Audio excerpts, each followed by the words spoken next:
I'm a 27-year-old woman working in marketing and living about 40 minutes away from my parents' place in the suburbs. For most of my life, I thought we were a normal, close-knit family. My parents were involved, my extended family was supportive, and holidays always felt like something out of a commercial. I wasn't spoiled, but I was appreciated. At least that's how I saw it. Growing up, I played the role of the dependable daughter. I handled errands when they needed help, picked up groceries during their busy weeks, scheduled medical appointments when my dad had insurance lapses, and even pitched in with money a couple of times when they were between jobs. I didn't mind. I was raised to believe that's just what family does. 3 years ago, things started to change, subtly at first. My parents became godparents to Alina, a teenage girl whose parents were friends of theirs and had passed away in a tragic car accident. It was supposed to be temporary, just until her situation stabilized. I remember driving over to drop off some of my old college sweaters and offering to help her prep for SATs. At the time, it felt like the right thing to do. But the temporary situation became permanent. Alina stayed. And little by little, the balance shifted. The first time I noticed something off was when I opened our family group chat and realized I hadn't been included in a whole thread about a birthday dinner for my mother. I had been planning something for her for weeks. Turned out the dinner had already happened, organized by Alina. My parents said it was a last-minute change and that I'd been too busy with work anyway. Next, it was photos. Family gatherings, little backyard barbecues, weekend trips, I wasn't in them anymore. Alina was. They brushed it off, saying I was never around, but I was still showing up. They just weren't seeing me. It got worse. I invited them to my housewarming. They declined because they were helping Alina decorate her dorm room. The visit was still 2 months away. At Thanksgiving, I brought my boyfriend for the first time. My parents barely spoke to him. The whole night, they fawned over Alina's cooking, complimenting her brilliant takes on side dishes and asking her to share recipes like she was hosting a cooking show. When I casually mentioned my recent promotion at work, my dad nodded and changed the subject to Alina making the dean's list. My boyfriend leaned over during dessert and whispered, "Do they even know you're their daughter?" I tried to talk to my mom about it. I asked her directly if she noticed how things had shifted. She got defensive, said I sounded jealous and selfish, that Alina had no one left, that she deserved to feel like she belonged. She said I was lucky I had a job, a home, a partner. Alina had nothing. That's when I stopped trying to share. I stopped announcing things like new cars or career wins. I stopped checking in every week. I kept showing up, but a little less. It became a pattern. I watched my parents introduce Alina as our girl at a family friend's barbecue. They didn't even say goddaughter, just our girl. A cousin told me they threw Alina a birthday party at a fancy venue I'd begged for as a teen and was told was too expensive. They didn't even mention it to me. I heard it secondhand. Then came the money. I noticed Alina had access to the joint emergency fund account that I used to manage when Dad was unemployed. When I asked about it, they shrugged, said it was just easier that way, that Alina was part of the family now. The final straw was when my mother casually told me that Alina would be using the summer cabin for a getaway with friends, the same cabin I'd already reserved with my old college roommates. They claimed they forgot. Alina had already made plans, and it would be more fun for her anyway. So I stopped fighting it. I started playing along.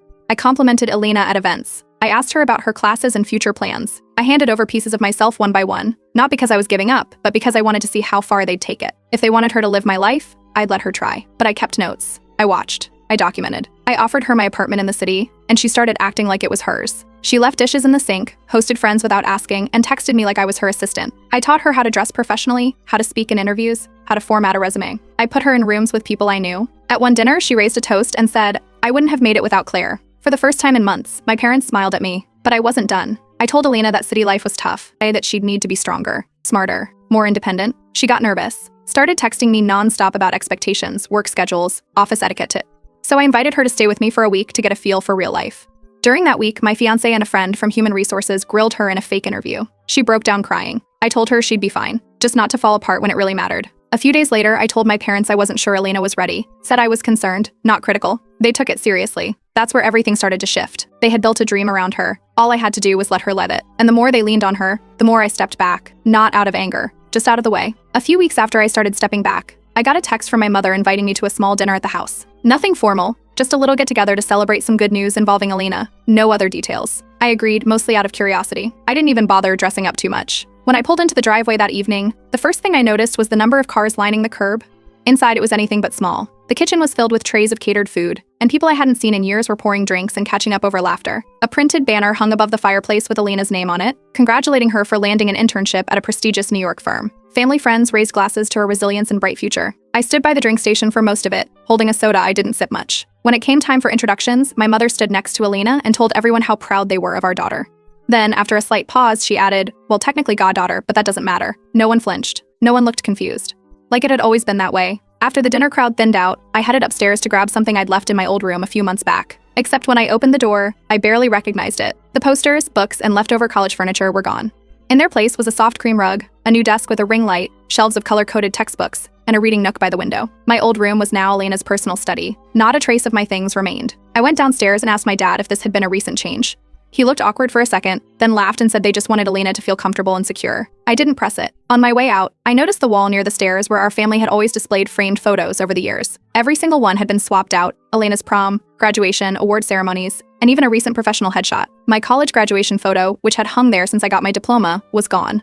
Later that week, I found out through a bank notification that Elena had been added to the joint family account, the same one I used to manage when my father was between jobs. I double-checked with the bank. Her name was listed right next to theirs. It wasn't hard to guess what it was being used for. A few days after that, I got a call from my mom. She mentioned that Elena was planning to take her friends to the summer cabin next month and hoped that wouldn't mess with any of my plans. I had already booked that same weekend with my college group months earlier. I reminded her, but she acted surprised and said Elena had already sent out invites and it would be awkward to cancel. I let her talk. Then I asked my cousin about a rumor I'd heard. She told me my parents had thrown Elena a birthday dinner at a private venue in town, a place I'd wanted to book once in high school, and was told flat out was too extravagant. They had even hired a photographer and live music. Apparently, Elena had posted a video montage online with clips from the night. Everyone in the family had seen it, except me. Over brunch one weekend, while Elena was showing off her new tablet and talking about how she couldn't wait for the summer, I leaned over and asked her if she'd ever considered moving closer to the city after graduation. She shook her head and smiled, said she wanted to stay near mom and dad. A few minutes later, my parents pulled me aside and told me they were in the process of updating their estate plans. Nothing dramatic, just wanting to ensure everything was fair.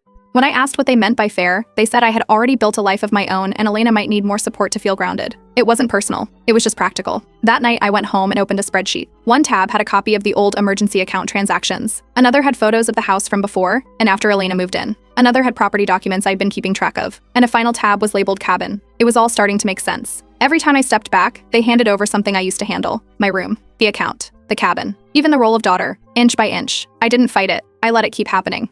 But I made sure I knew exactly what was being given away, and to whom. Yes, I'm here and ready. Thanks for checking.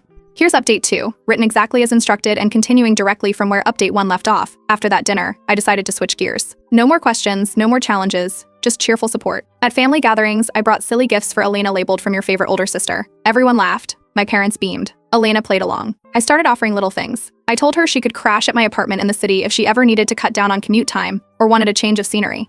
She took me up on it more than once, and within weeks, it started feeling less like a guest drop-in and more like a second home. She helped herself to my snacks, left her shoes by the door, and once rearranged my bathroom shelf. She texted me once from the apartment to ask where I kept the wine opener. I wasn't even home. Then the questions started. Not personal ones, professional ones, how to answer emails that didn't feel too eager, how to dress for interviews, what to say in coffee meetings.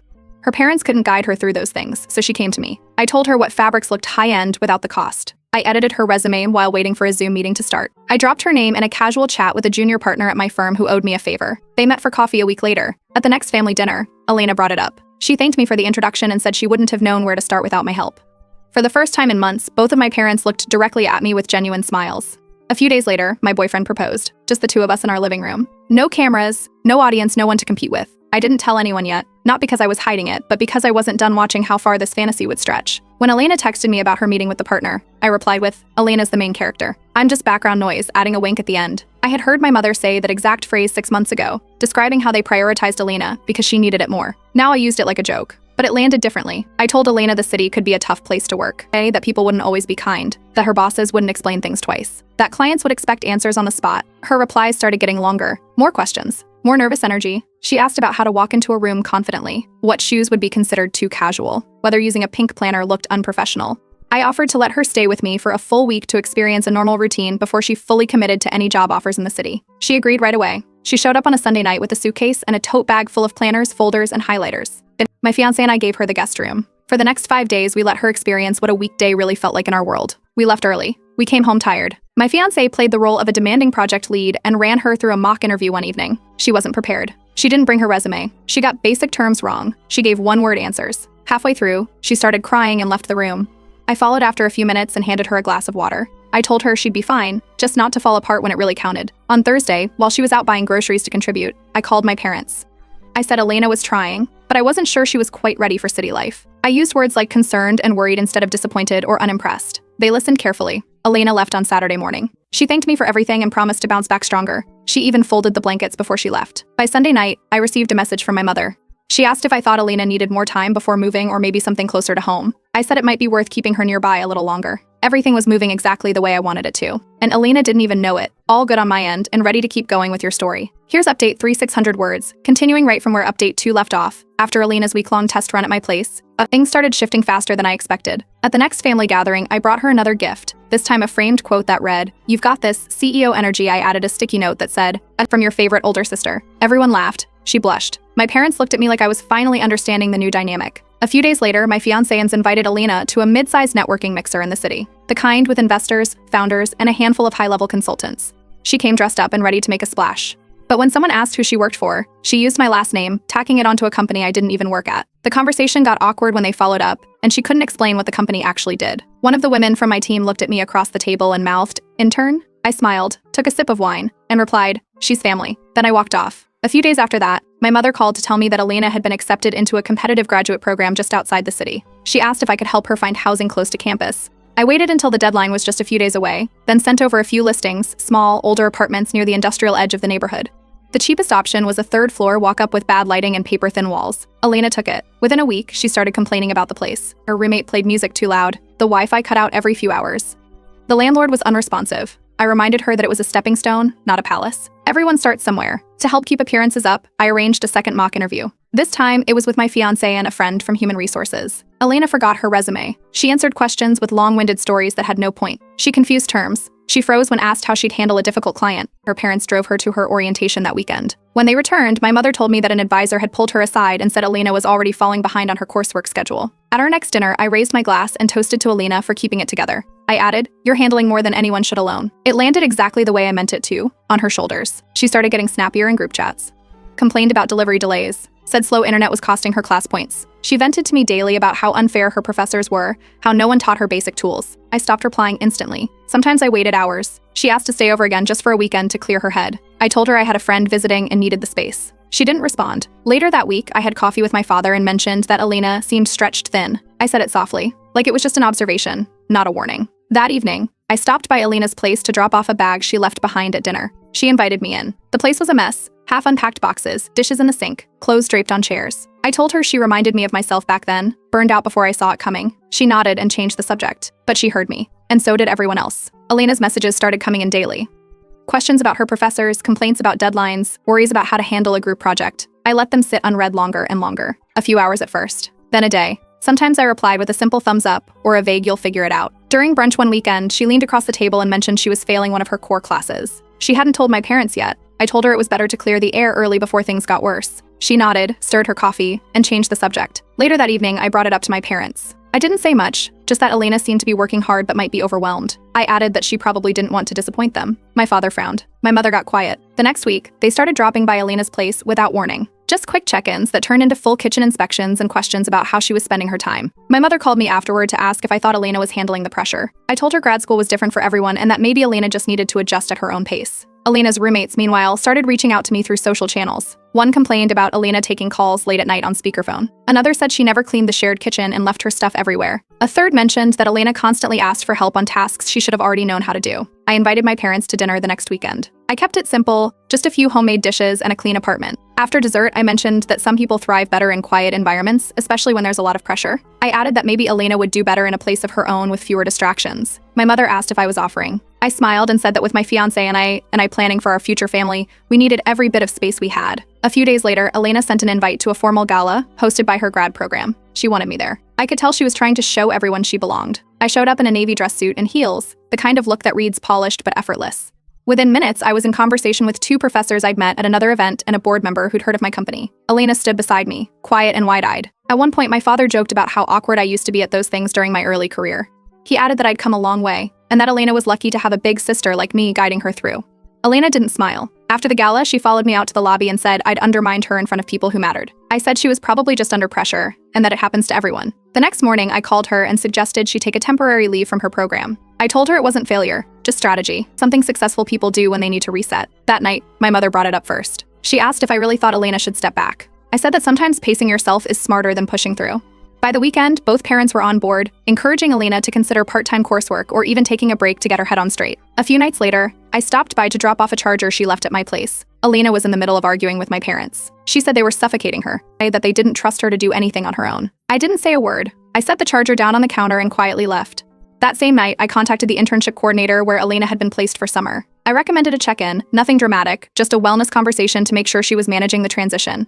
3 days later, she was pulled aside and asked to take a break from the role. The fantasy was fraying, and the pressure was finally doing the work for me. Elena officially went on personal leave from her program and moved back into my parents' house. The announcement was quiet, no big family update this time, just a subtle shift in how things were worded. She needed rest. She was reassessing her goals. Meanwhile, her things were packed into boxes and driven home within a day. My father met me for lunch the following week. He talked about how Elena had been sleeping in past noon and barely leaving her room, said she was glued to her phone and hadn't followed up on any of the part-time roles they suggested. I listened and nodded between bites of salad.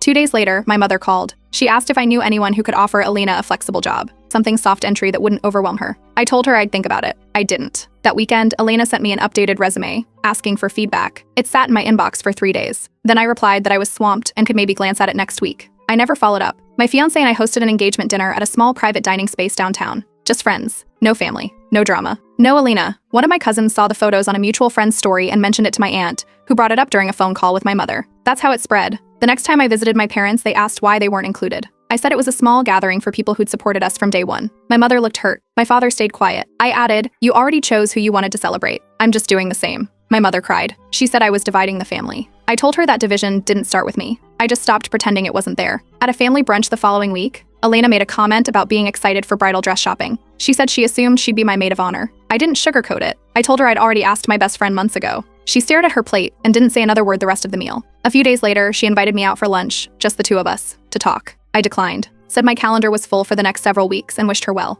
Then my parents tried again. They said they'd love to host an engagement party for us at the house. Something classy but cozy. I said we weren't planning anything formal and preferred to keep it quiet. Behind the scenes, I made other changes. I updated my emergency contacts and medical proxies, removing both parents and assigning them to my fiancé instead.